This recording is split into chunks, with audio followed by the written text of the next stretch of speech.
Everybody joining me this week on the Wiregrass High School Football Report, taking a little break from the coach interviews, bringing in two of my favorite guys, the voices of the Dothan Wolves on 96.9, The Legend. That is Jerry Coleman and Ken Lambert. And guys, it's good to see you, good to talk to you. When we get together like this before the season, we know the season is getting closer, but I appreciate you guys coming on this week. Good to be here. Always good to talk to the king. The king now. Jerry, the king of what? That's a dangerous question for me to ask, but I have to ask it. Well, the guy that keeps us on the air and keeps us out of the ditch, especially during football season. Let me just say that. That's What right. you Okay. do as the executive producer back at studio when we're on the road or even at Refuge Stadium, kind of keep us in line and kind of keep us on task. Let me say that. I try my best. I try my best. I guess the less y'all hear from me is the best during the broadcast because then, nothing's going wrong. If you hear from Phillip, it's like, uh-oh, what's happening? What's going down at the studio? Oh, and I'll let everybody know this too as well. I usually ask you guys, but I'm going to present this. If you want to follow Jerry and Ken on social media, on Twitter, Jerry is JW Coleman 10 and Ken is Ken for Sports. Of course, we'll be firing up that Dothan Wolves Radio Twitter account here again soon too as well, right? That's right. That's right. That we get a lot of information. It's fun to watch the athletes during the off season, all the 7-on-7 and the camps that they go to. So we try to follow them there, and hopefully a lot of the Wolves fans will do the same. But yeah, that's our spot for all things Dothan Wolves football. Yeah, it is kind of cool too, and it's like one of the things too. It's like it's a year round. It's not just okay. The season's over. You don't see or anything from the players. It's one of the deals now where this thing is year round with what they're doing. Yeah, and we're seeing Philip talking about people that we follow, especially kids now, are getting their kind of on Twitter page saying what's going on with them, whether they've taken a visit, taken a camp, got a call. It's kind of good just to keep up with what's going on in their world, especially let's say after Thanksgiving. So you can see phone calls start making, visits start making, and it because it's a big decision time for some of these kids. Yeah, it is. It is. It's a busy off season for all of them and everything they got going on. And as we usually do when we do this, in the preseason talk, I guess you would say, I always like to ask you guys, how's your off season been? We still communicate here and there throughout the off season, but I guess start with you, Jerry. How's the off season been over your way? Well, it's been work. It's been kind of a little bit of pleasure, but kind of keeping up with really all sports and things going around the school system in Dothan, but especially all high school sports at Dothan. Just kind of seeing, what kids are doing, what they're looking at. Some that play multiple sports, and just kind of keeping up with Wolves athletic, kind of in the off season, even through the summer. They've got a lot of things going on. If you follow anything at Wolves, you're going to see a lot of volleyball going on right now, some soccer going on, basketball camps, and it's a year-round sport, especially in 7A athletics. No matter how you look at it. Yeah, absolutely. How about you, Ken? Yeah, same. I enjoyed keeping up with the Wolves. Obviously, they've had the off season for football, but basketball has done well. Baseball, girls softball, it's been fun to follow those guys. And like Jerry said, you're playing in 7A, and it's always very competitive there. Otherwise, sports wise, I'm kind of locked into the Braves right now and enjoyed their first half of the season. They're on fire. It's almost, the expectation is if they lose, like, wow, what happened? They're really playing well. So excited about the second half. On the personal side, been great because I got a new grandson back in March. So I've had, as we've mentioned before, two girls, older girls up and married, and my first grandchild was a granddaughter, but this is the first grandson. So we got a lot of trucks and cowboy boots and baseballs and those kind of things. Looking forward to that. And that is the fourth member of this broadcast making an appearance here on the Wiregrass High School Football Report. Yeah, that's the New doodles in the sideline reporter we background. haven't told you Yeah, about that's the yet. doodles in the background. That's right. That's right. That's right. We have a fourth member coming up this fall, but congrats on that, Ken. That's also news to hear. Yeah. Thank you. So let's jump before we jump to this upcoming season, because for us it's kind of like the season ends, and that's kind of it with Dothan Wolves. After they lost to Auburn in the playoffs. So I'll start this one off with you, Ken. When you look back at 2022, what stood out? Why was Coach Kennedy able to turn around the Wolves in 1 year? Well, I think there's a lot of answers that we can give to that question, and I mean, it starts with culture, and I think when we start talking to him and just him loving on those guys, and really, I think requiring some discipline out of those guys, and he set that up front. It wasn't something that was necessarily a big change, but he said these are the expectations, and this is what we expect out of you, and we care about you, and he did some things to take care of those guys.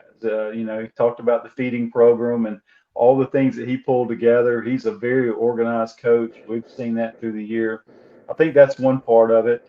He was also able to get a lot of guys out that may have been walking the halls that haven't played before or played other sports. I think that was a big part. You had a huge turnout. I think probably more on the roster than we've seen in our years doing this. And the other thing is you had some talented players, obviously.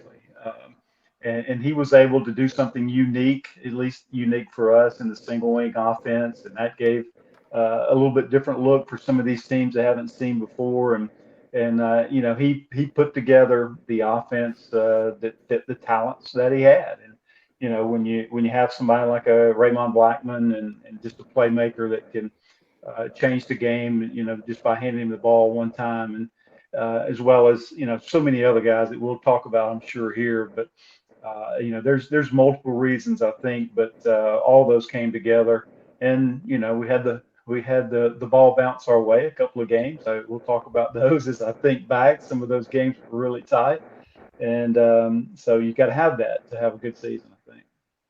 How about you, Jerry? Well, like Ken said, he brought the mindset in. A lot of new staff members that have been with Coach Kennedy before in certain places, and some he brought back from years ago. But one thing I look at is that senior class, and Ken mentioned Raymond Blackman is their sophomore and junior year they went 2-8 2 years. So I think with a fresh start, fresh ideas, definitely a fresh type of offense that they could put their arms around, because one thing we talked about when Coach Kennedy came in was who's going to be the guy toting the football, mainly from center. Who's going to be your quarterback? He says, well, we're not determined yet, but in his style offense, you basically got four quarterbacks. So I think he built the offense around what he had. Now, what we're going to see in year two, and we'll talk about that more later, is okay, you've got 12 months now into that new style of offense. What are we going to do year two? So Yeah, you feel like for him, he's got to be thinking, okay, we had a terrific first season, but in his mind, I wonder if he's thinking we were ahead of schedule. yeah, and Ken and I made conversations. We talked off mic about that 3 weeks of on the road. Well, that gives broadcasters a lot of time to talk, going and coming. And we played Carroll, and then we had Smith Station, Prattville, and Auburn. And it's kind of like, okay, can we come out of this 2-3, 3-2, and we look up going into week 6 and we're 4-1. And I think it goes back to, and I think Coach Kennedy even said, surprise if you really talk to some of these coaches. And when I say coaches, I mean like the Opelikas and the Prattvilles. They probably had a W marked by before the week even started. So like Ken said, we'll talk more about it later, is the ball bounced in the Wolves' favor, and they took it and ran with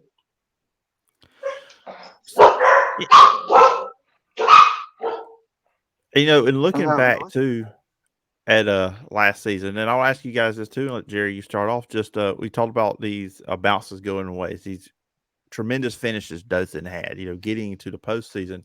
Oh, what's kind of like the big moments or memories you take back from last season? You take away from last Well, season. well, Carroll, you don't know. You know they've got some skilled players.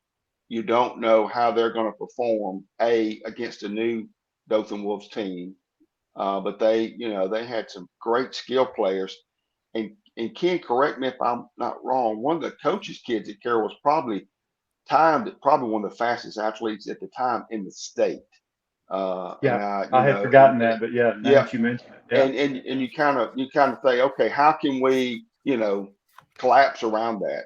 But I think the big turning point was, right around the third week in September, the third game in Prattville. We had a long rain delay, and Ken and I talking off mic, saying, okay, what team is going to show up? Because we've had 30-minute delays here, but I mean that was like an hour and a half to where they cleared out the stadium, and you bringing kids back, and you say, okay, we're going to see, and all of a sudden, hey, that kind of changed the start of the season. yeah, I'm with you on that one, Jerry. Just going back through the schedule, some of those memories popped back in my head, and that was a long, and it was a one where they knew the rain was coming, started clearing things off. And if I remember right, we went into that, we were behind. We ended up winning the game 14-10, but you talk about everybody left. A lot of the Prattville fans didn't come back. And so the game starts, and I think it was a fumble recovery. I don't know if it was Kendra Brewer. I forget who it may have been, but a long return for the touchdown to go up 14-10. And I think that was one that you felt like, all right, I don't want to say that they stole that game, but that was a very hard fought game. You felt like you deserved that one, and that's one where, hey, we got the ball to bounce our way, and that was, the flip of the coin. It felt like because it was head to head, one of the lowest scoring games we played all year. All the other games easily in the 40s, and both teams, and some shootouts like we had against Smith Station. So I think that was a big turning point, that Prattville game. And when you're at home and you've got the facilities, let's say for a home team to take a 90-minute break or whatever. But when you're on the road, you kind of wonder, okay, as a visitor, what's the environment that I'm in? I mean, because normally you're in that locker room maybe an hour before the game, 20 minutes at halftime, and then you're on the bus coming home. But what's especially with the rain. I mean, you can only walk out and look at the clouds so many times and go back in. But as a teenager, I mean, really, as a teenager, what's going through your head? When we're going to get back on the field? And then its coaches says, okay, we've got to set the mindset of warming up and picking up where we left over and do something different. Yeah, I remember that because then I have to play radio DJ and send us back to music for a good bit. I remember that. That's So right. checking in with you guys see if we were going to get going. Talking about memories from last season, and going in, I was thinking about this. This is year 5 of Dothan Wolves Mhm. football on 96.9 The Legend, to be our 5th year doing it, 5th year for the team since the consolidation.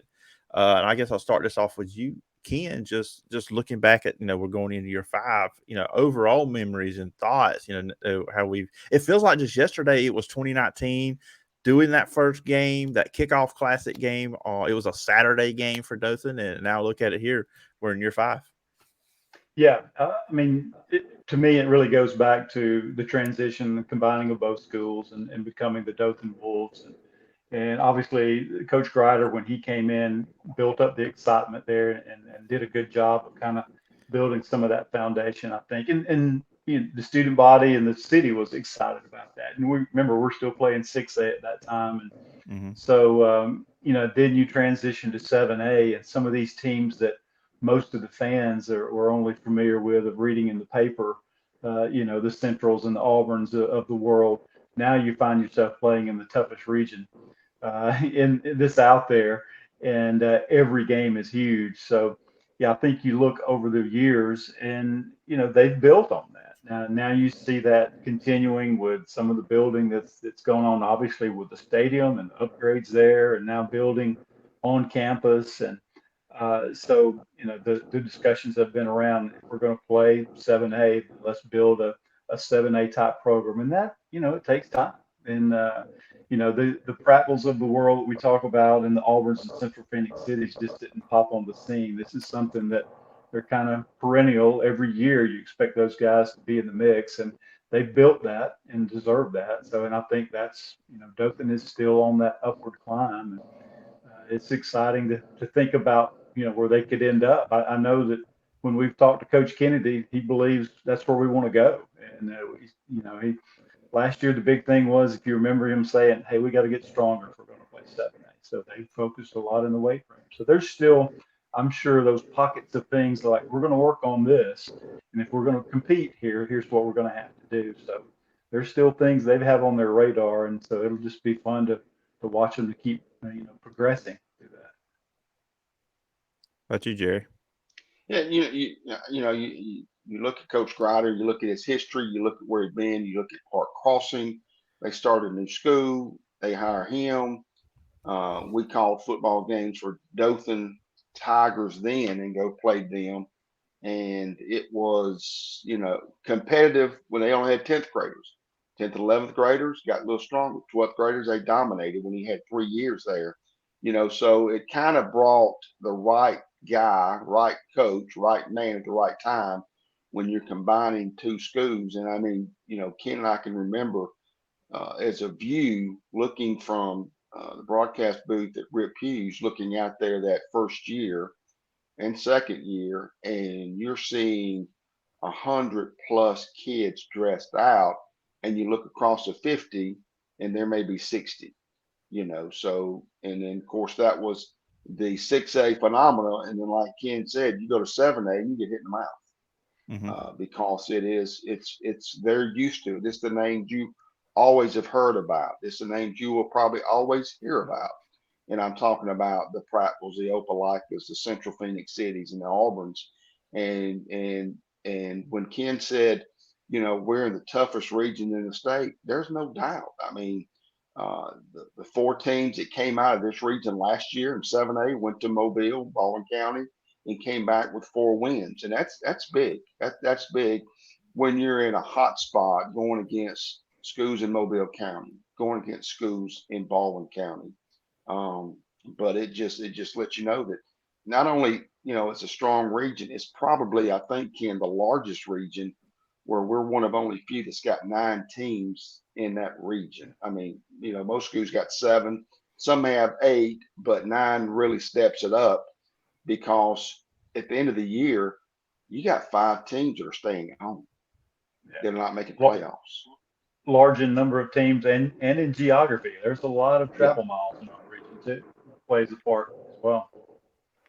Yeah, that was the thing. You knew last year there was going to be a good team that didn't make the playoffs, maybe 2. Because I remember Yeah. last year going into the season, Coach Kenny talked about there's 6 teams in this region going into last year that had made playoffs somewhere. Of course, had some teams coming from 6A that were playoff teams, but still the competitiveness. I mean, it's like, obviously SEC country here in Alabama. It's like an SEC schedule. I mean, you're playing 8 tough games. I mean, there's not a break in there. Yeah, and I think Coach Kennedy, that looking ahead, Baker came to Dothan. Of course, we have to travel there this year, and they were a contender last year as I think they ended up second in their region Yeah, they made the because playoffs. Enterprise had to go over there last year for the playoff to Baker and play them. So, seeing that, and then of course, we make that trip back there this year. Um, they brought a lot of kids, brought a lot of talent, brought a lot of kids that we'll see this fall on Saturdays. That signed with other schools to play at the next level. So Yeah, I think that Baker game, we talked about the uniqueness of single wing, and I think that was their, that's what did them in. We won't have that luxury this year when we go down there, so they'll have that game film. And, I think the score 45-14, if I remember on that one. And, Mhm. they had a really good quarterback that really did not play well that game, but did the rest of the year. So, a lot of those things where we snuck up on a few people, that we don't have that luxury this year. Yeah, and you brought the fact of turning of the tide. I think that game right there is when we saw a defense play one of their best games of the year against a top-rated quarterback. I mean, they gave him pressure, good coaching schemes, good athletic ability. That our defense did a fabulous job against against a up and comer four-star quarterback. So, looking in to this coming up season, and Jerry, Mhm. you attended the spring game back in May. So, for you, before we kind of jump into the actual season, but spring game, what stood out to you from the Dothan Wolves in that? Well, you look at a lot of kids that played a little bit last year, and that will start this year. You're looking to see if there's a Raymond Blackman out there. Uh, Tamarian Peterson will probably be that guy this year. Tamarian didn't play in the spring game. I don't know. I talked to him during the game. I was able to get on the field and kind of walk around, and he wasn't hurt. I think it's just something that coach wanted to hold him out for. But you're going to have another year with Sam Broadway at quarterback. You're going to have T.J. Vickers in the backfield. Ty Alexander, and there's one more. Uh, Ken, I know there's one more running back I, that well, I had Tom. Zach Walker was one, and then Braxton Morris was more of that H back that played a lot Well, last year. watching some and communicating with him over the summer, Walker is going to go to defense. So Okay. that's something that I just found out last week. But AJ Alexander, Broadway in the backfield, Peterson, and Vickers. That'll be the four. Now you look at last year. We had 5 or 6 because Blackman needs a break. And we had so I think the big thing is who's going to be that 5 and 6 in that backfield because Coach Jones and Coach Kennedy's always going to kind of have that guy back there that gives somebody a break. So we're anxious to see who that 5 and 6 are. But that's going to be the four in the backfield defensively. The good thing is, Philip, we're going to have 3 of our 5 offensive linemen coming back this year, so they'll be looking for 2 of those spots. Uh, and then defensively, you got Ezekiel Scott on one end, and you got Mikael Lowe on the other end defensively. And I think we're going to be real. Well, let me say, I think we're going to be as good as last year defensive back. Now, who the other lineman and linebacker is going to be, I'm not sure, but I think I'm I'm optimistic of what I saw in the spring, defensive back wise and defensive end wise. Of course, they played Rehoboth, who next year may be when they reclassify next year, may be a 6A school. Uh, but uh, but Toby Green's there now. Be his first year, his first spring. So had a short window to kind of work with that group. But yeah, and Ken mentioned, I'm sure he'll talk more about this. Is I mean, stronger and faster, and from what from the spring on through the summer, a lot of kids working out, a lot of kids getting stronger, getting faster, and in the type of offense that Dothan High runs, you're going to need that the latter half of the third quarter and the fourth quarter. And I'll direct this one over to you, Ken. Talking about the defense. I was kind of looking at some players that they lost from last year's team. You brought up Kendra Brewer, who's going to Faulkner, had that big play against Pratt for 80 yards, fumble, scoop and score for the touchdown. But I also remember Corian Salter making some big plays last year Yeah. as well. His name mentioned in Kavion Dury. That was another one.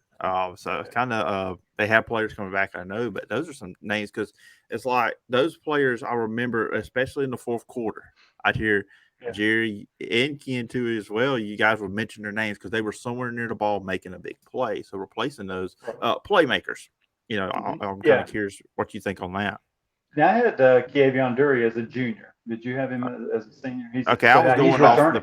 preview Okay, Yeah, okay. he's I back. was Yeah, going off the yeah, preview I read from last year that lists him a senior. But okay, that's good. So we can scratch that off. The yeah. host did bad homework.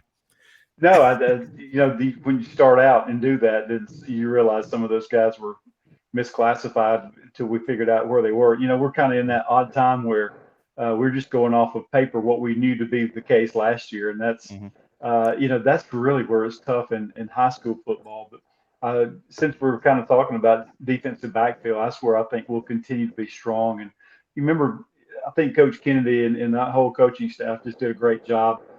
Think about how many players got into games last year. There were a lot of players that got some game experience. Defensive backs were one of those. So you had like Asim White who played a lot last year, and there were times that he started if it was an injury or whatever. But I feel like defensive backfield is going to be really, really good this year. Jerry mentioned the linebackers. You got a couple back, but they tend to be, if I remember, the more of the inside linebackers. You mentioned Corian Salter and Torian Wilson. Those guys, what I remember about them is they would hit you, but they were fast. They would cover, sideline to sideline. So it would be interesting to see if we still have that speed. And then defensively on the line, you're still strong up the middle, but you lose really two key players in Kendra Brewer and Ty Martin. We call their names a lot last year. But we're talking about in high school football because one thing we think about the offense, and we mentioned it last year on several of our broadcasts and on the coaches show as well. Remember that the seventh, eighth, and ninth graders who were running this offense as they played last year, they now also have a year under their belt and running this offense. They're comfortable with it. And we always would try to talk about, hey, how's JV doing? How's ninth grade doing? And so there's some players and some talent that's coming up. The other part of it is you can look at a guy that maybe was a freshman or even a sophomore last year and say, he's talented. And you can take some of these kids and they do the off season now. They go to these camps, they're in the weight room, and they're just, how young they are, they're just grow. And all of a sudden they come back their junior year and you look and go, who's that guy? No, that can't be that guy. So you're going to have those players that to me is one of the funnest times of the year to think, wow, who knew? Who knew he was going to be that player?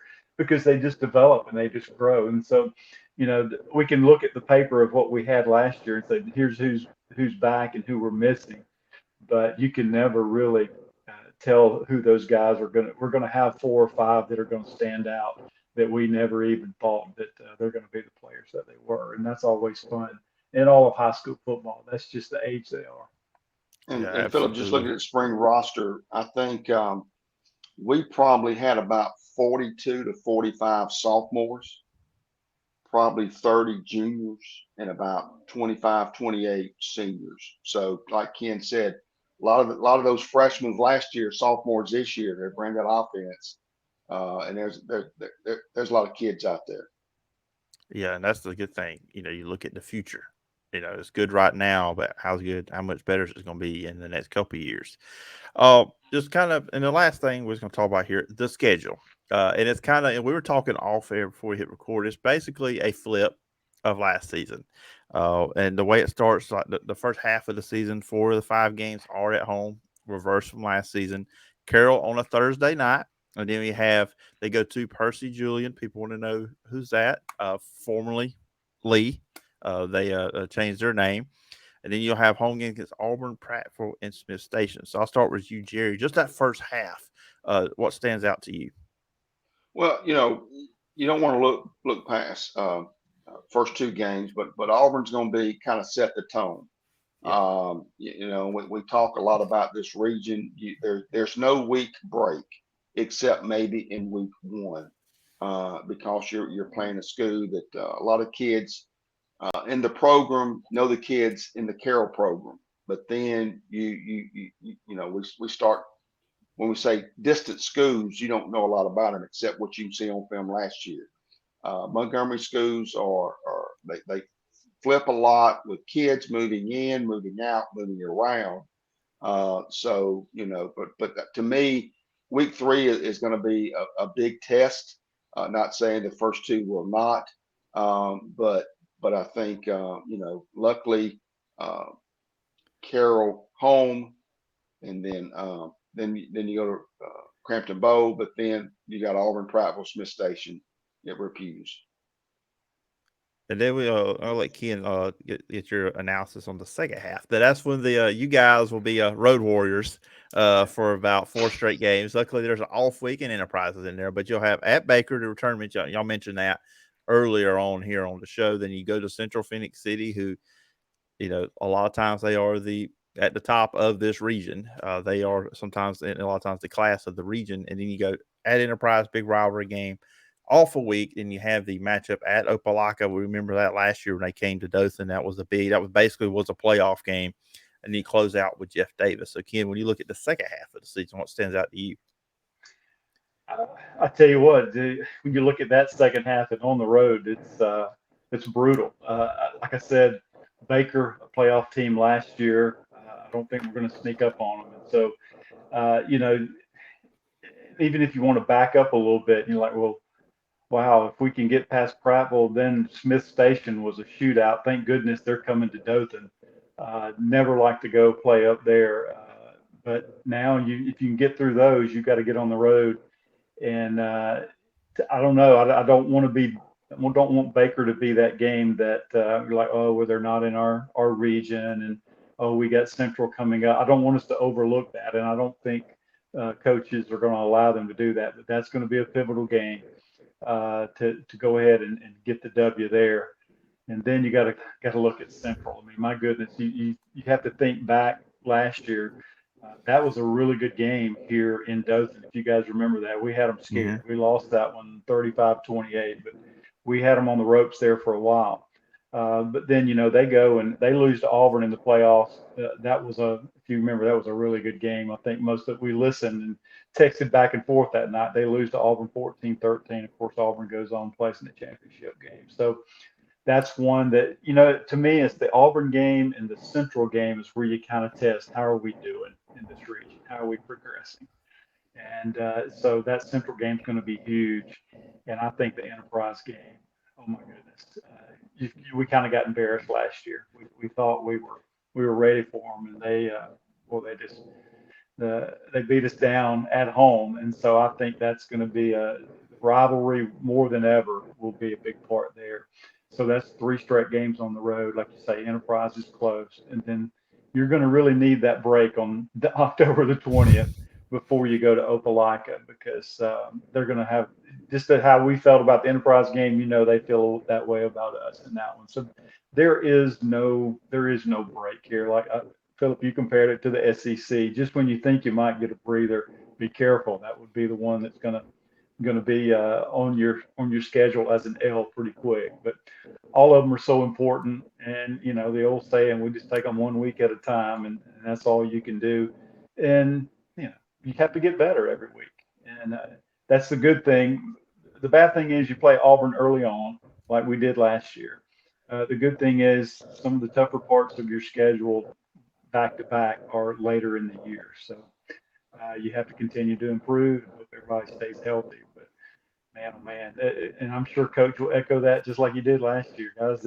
We said it earlier. This is the toughest region in the state that we're playing in. And you got to bring your A game every week. Yeah, there's no Vanderbilts on this schedule, for No, sure.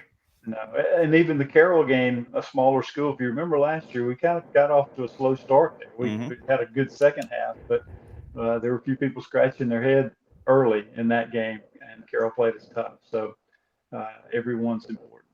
Yeah, Coach Plott he's a good coach. He has a well coached team over at Carroll. So, guys, when we play in this, I told you guys 20 minutes. We've gone about 35 minutes here. Anything else as we kind of close up this conversation?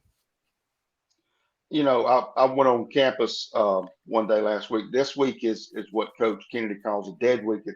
It's All-Star week, the week of the 17th. So they won't do anything this week. They'll come back next week. But the first day of really organized getting everybody together is going to be August the 4th, which is a Friday. And then you look up and you've got basically one day less than 2 weeks, and you're going against Carroll.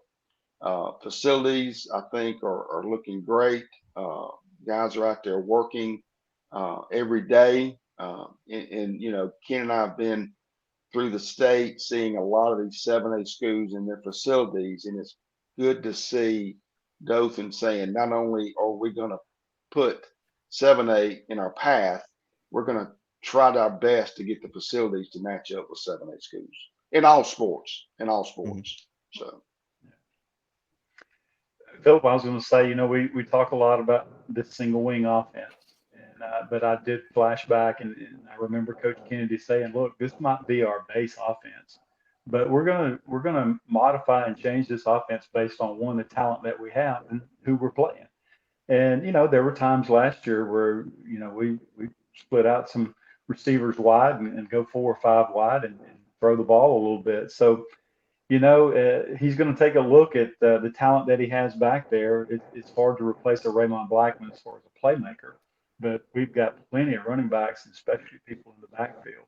You know, we could see something different. That's going to be the base offense, but who knows? We could throw it around a little bit more. We might see something different game to game, and I think that's just good coaching, smart coaching. So we'll see how that develops, and that's why you need to get off to a good start against a Carroll, just to kind of see. You can do those fall practices or those summer practices, 2 a days, and it's hot, but then you really don't know how a lot of these guys are going to perform until the lights come on, and in this case on a Thursday night. And hey, we do it in practice. Now let's see what happens when we start the clock and blow the whistle. Can you do it, live? So that's what makes it so fun. That's why we love it so much. Yeah, absolutely. I cannot wait till the season. On August 24th when we go live at 6:45 on that Thursday night on 96.9 The Legend. I'm really looking forward to it. I've been looking forward to this conversation. You guys getting to connect once again, the three of us, just talk ball for a little bit. That's always fun. And I appreciate you guys coming on this week's edition of Wiregrass High School Football Report and ready for the season. Glad we could be here, Philip. Thanks so much for the time.